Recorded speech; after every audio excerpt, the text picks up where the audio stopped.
जय श्री कृष्णा।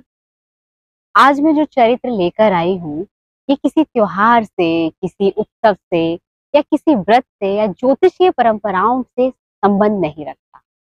आज का जो चरित्र है, ये चरित्र जगत गुरु शिव और माँ पार्वती के बीच हो रहे एक बहुत महत्वपूर्ण संवाद से आधारित है। माँ पार्वती जो एक शिष्य बनकर जगत गुरु शिव से कुछ प्रश्न करती हैं, उस प्रश्न के माध्यम से वो क्या कहना चाहती हैं और क्या पूछना चाहती हैं, इस चरित्र को मैं आज आपके सामने लेकर आई। एक दिन शक्ति शिव से प्रेम के स्वरूप के विषय में प्रश्न करती है। उस समय शिव बड़े ही धैर्य के साथ पर मंत्र मुग्ध होकर शक्ति को सुन रहे थे, जैसे उसे आत्मसात करना चाहते थे कि आखिर शक्ति कहना क्या चाहती है। इस अवस्था में शक्ति शिव के समक्ष गई और उनके पैरों के पास जाकर एक जिज्ञासु की भांति बैठती है तथा एक सहज भाव से उनके घुटनों पर अपने हाथ रख करके नेत्र शिव के नेत्रों से मिलाते हुए बहुत सहज और समर्पित भाव से शिव से एक प्रश्न करते हुए कहती हैं, हे नाथ, हे आदियुग, मेरे हृदय की व्यथा को शांत करते हुए तथा संपूर्ण संसार के कल्याण के लिए यह बताएं जगत गुरु कि शाश्वत प्रेम क्या होता है। वह क्या है जो आप मेरे प्रति अनुभव करते हैं। शिव जो परम योगी हैं, परम वैष्णव हैं, भक्त शिरोमणि वैष्णव कहलाते हैं, वह शक्ति के प्रश्नों को सुनते हैं और शक्ति को देखते हैं, मुस्कुराते हैं, कहते हैं, जब तुम बड़े प्रेम भाव से मेरे लिए भोजन बनाती हो, जो भोजन मुझे संतुष्टि और तृप्ति प्रदान करता है, उस समय तुम मानो मेरे लिए अन्नपूर्णा में बदल जाती हो। उस समय अपार प्रेम भाव उत्पन्न होता है, वो भी किसके प्रति? सिर्फ तुम्हारे प्रति। और जब तुम जगत जननी के भाव में आते हुए जगत के कल्याण हेतु मेरे अंदर काम को प्रज्वलित करते हुए संतान उत्पन्न करती हो, तो कामाख्या बन जाती हो। उस समय मुझे तुमसे प्रेम का अनंत अनंत अनंत सागर जैसे अनुभव हो रहा होता है। यह दोनों ही अवस्था, चाहे तुम अन्नपूर्णा के रूप में मेरे समक्ष आती हो या कामाख्या के रूप में मेरे समक्ष आती हो, ये दोनों ही अवस्था प्रेम के रूप को मानो पूर्ण रूप से अभिव्यक्त करती हैं, आश्चर्य भाव से। अब सती क्या होता है? सती उस वक्त क्या हो जाती है? आश्चर्य भाव से उपस्थित होते हुए शक्ति मानो किसी की एक भाव से जांच कर रही हो, प्रशिक्षण ले रही हो या अपने आप को देख रही हो, उस एनालिसिस में रखते हुए कहती है, अर्थात कामनाओं की पूर्ति या संतुष्टि ही प्रेम मात्र है क्या? अब सोचो कितने आश्चर्य भाव से माँ सती पूछ रही है, माँ शक्ति पूछ रही है शिव से, क्या सिर्फ कामनाओं की पूर्ति हो जाना प्रेम है क्या? शिव ने बोधगम्य रूप से, यानी उस बात को हृदय के अंदर उतने अंदर डाला, इस गहराई से सुना कि सती का जो संशय हो रहा है, इस संशय को कैसे खत्म किया जाए।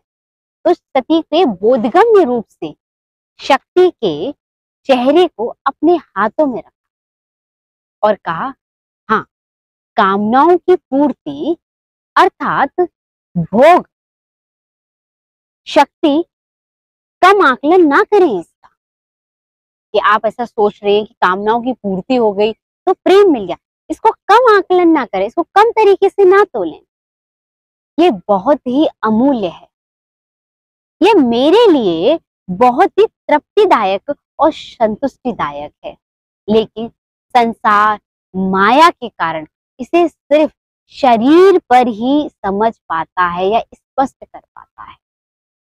क्योंकि अगर ईश्वर के प्रति कोई कामना ना होती तो नासदीय सूत्र के ये श्लोक जो आते हैं ना, कि सृष्टि से पहले सत्य नहीं था, असत्य भी नहीं था, अंतरिक्ष भी नहीं, कहाँ था, क्या था, किसने छुपा था, ये किसी को नहीं पता था। लेकिन कहीं तो कामना का बीज डेवलप हुआ होगा, तभी सृष्टि का निर्माण हुआ होगा।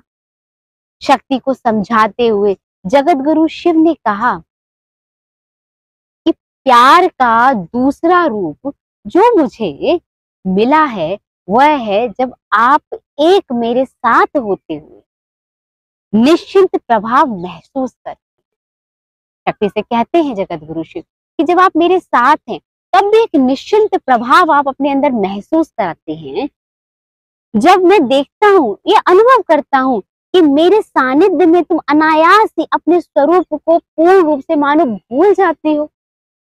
कि हो क्या, तुमने जगत को तारने की शक्ति है, जगत को चलाने की शक्ति है, जगत में बसने की शक्ति, अनायास ही भूल जाती हो कि तुम कितनी निपुण और शक्तिशाली हो।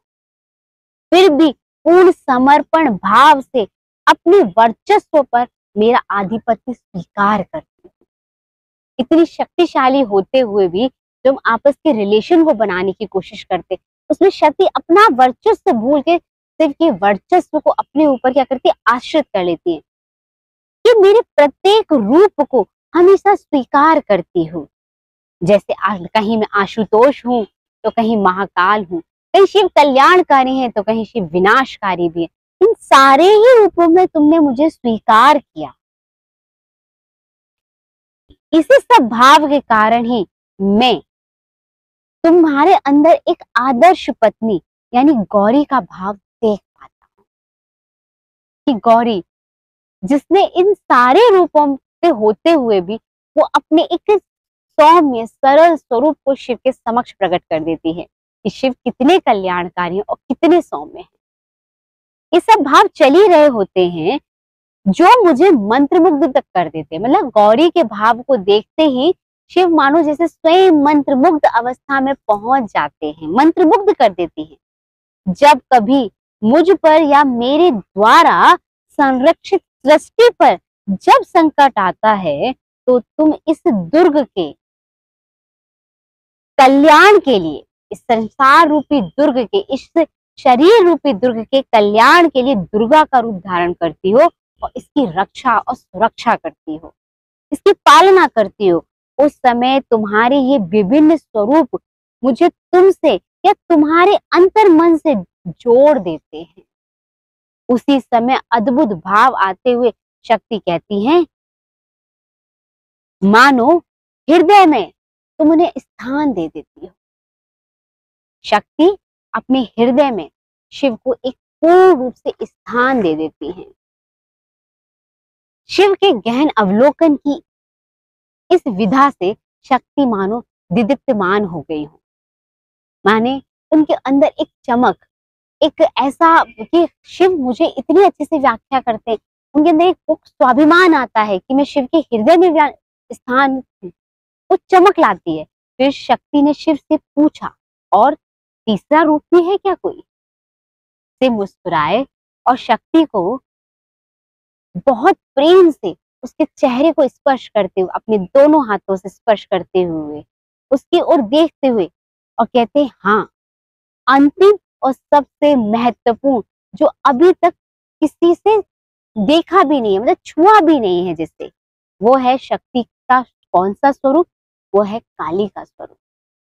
जब काली में तुम बदल जाते हो, अर्थात अपना संपूर्ण दोष सहित जितनी भी, मतलब काली का मतलब संपूर्ण दोष, मतलब त्वचा का रंग काला है, बिखरे हुए बाल हैं, क्रोध अवस्था है, ऐसे सौम्य अवस्था नहीं, कहाँ गौरा का एक सौम्य रूप, और क्रोध अवस्था संपूर्ण दोषों सहित निर्वस्त्र भाव से भी लेकिन भयानक रूप से मेरा परिचय कराती हो।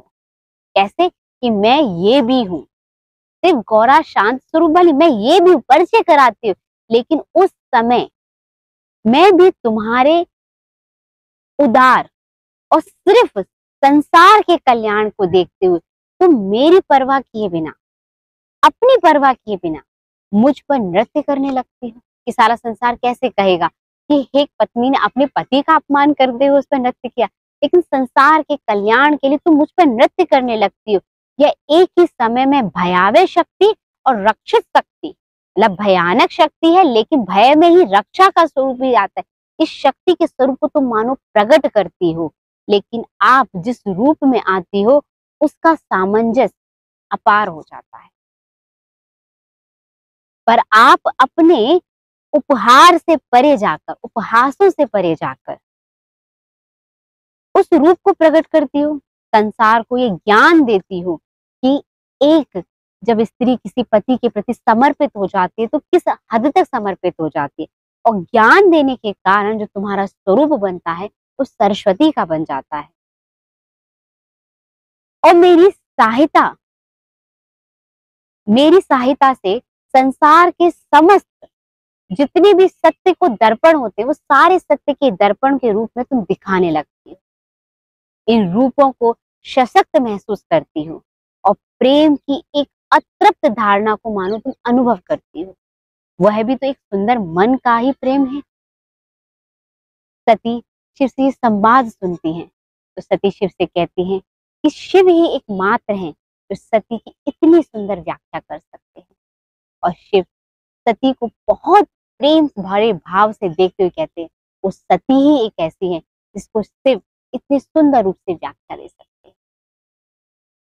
अगर आपके जीवन में वास्तविक रूप से शिव और सती का मेल है तो अपने उस जो साथ में आपके रहता है उस अंग संग पार्टनर के अंदर देखिए कि इसके अंदर सती और शिव के समान कितना तालमेल है। और नहीं है तो इस ग्रस्त जीवन में तालमेल लाने के लिए इस चरित्र को बार बार सुने और कोशिश करें क्या ये तालमेल आप में स्थापित हो पाया है। इसी के साथ जय श्री कृष्णा।